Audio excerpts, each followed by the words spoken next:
Avant de démarrer Midjourney en utilisant ta propre photo pour donner une description afin pour que tu aies un résultat sauté, je te recommande de prendre le plan standard. Pourquoi? Parce que tu pourras générer en illimité et tu auras accès à la galerie des membres et ça c'est vraiment très intéressant.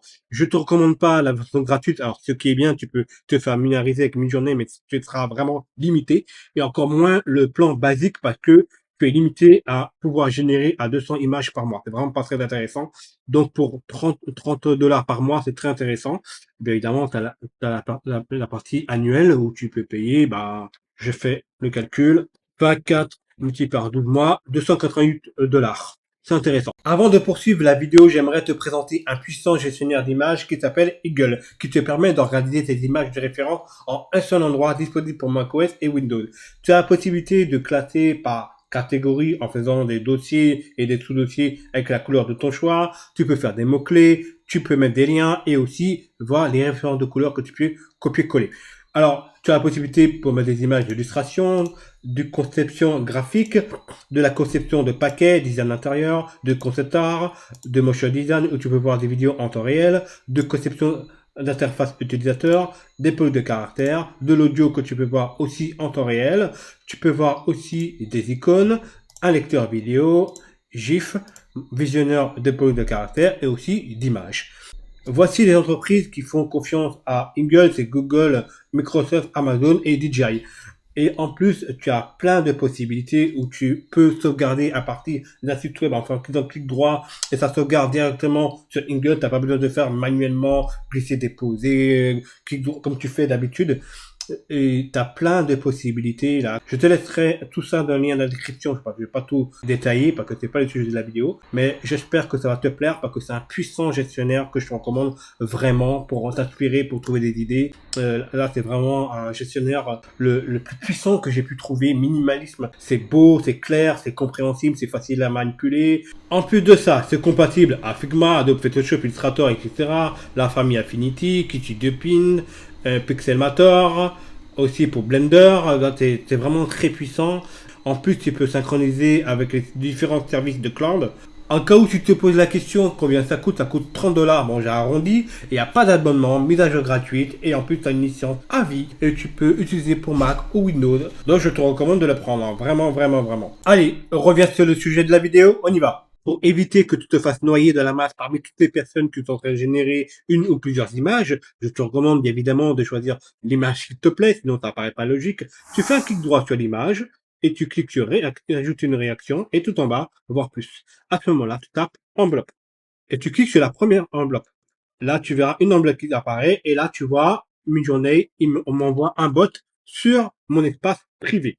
Tu as deux manières d'apporter une image. Soit tu fais comme ceci, tu fais un glisser-déposer et je relâche et là, je peux appuyer sur la touche entrée. La deuxième méthode consiste à cliquer sur le petit icône ici en forme de cercle et de plus et je clique sur uploader un fichier. Je clique l'image que je veux importer et je fais ouvrir et voilà. Après, je peux appuyer sur la touche entrée. Une fois que tu as importé ta jolie petite tête dans Midjourney, tu appuies sur la touche slash et tu cliques sur Imagine Crop. À ce moment-là, tu fais un clic droit sur la photo, copier le lien et tu le colles en faisant commande V et espace. N'appuie pas sur la touche entrée tout de suite. Maintenant, il faudra mettre une description. Soit en anglais, soit en français, fais le test. Moi, je mets en anglais. J'utilise Maze Translate pour traduction de mon texte. Bonnet rouge, vêtements futuristes, détaillés, 4K, style anime manga. Là, c'est simple, je fais pas trop de détails. Juste pour tester. Je fais un copier-coller et je le colle ici. Et j'appuie sur la touche entrée. Regarde ce qui va se passer. Voilà les résultats. Voici 4 variations d'images proposées par Midjourney. Je clique sur l'image pour voir le rendu. Je peux éventuellement cliquer sur ouvrir sur le navigateur pour voir en grand. Et voilà le résultat des 4 variations proposées par Midjourney. C'est tout à fait bluffant. Alors bien évidemment, il n'a pas respecté ce que je demandais en détail. Il m'a mis le vêtement rouge au lieu de mettre un bonnet rouge. Mais bon, au moins, ça permet de voir comment ça fonctionne, ce qui ne marche pas,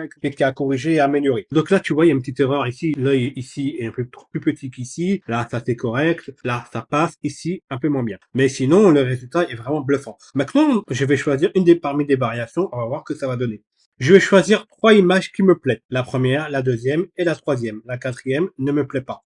Donc, je vais cliquer sur 1, 2 et 3. Nous allons voir maintenant les résultats. Avant de te montrer la surprise, j'aimerais te préciser vraiment une chose que tu dois retenir. Le bouton U, 1, 2, 3, 4, c'est une échelle d'une image que tu aimes vraiment. Le bouton V, c'est pour créer une nouvelle variation basée sur celle existante.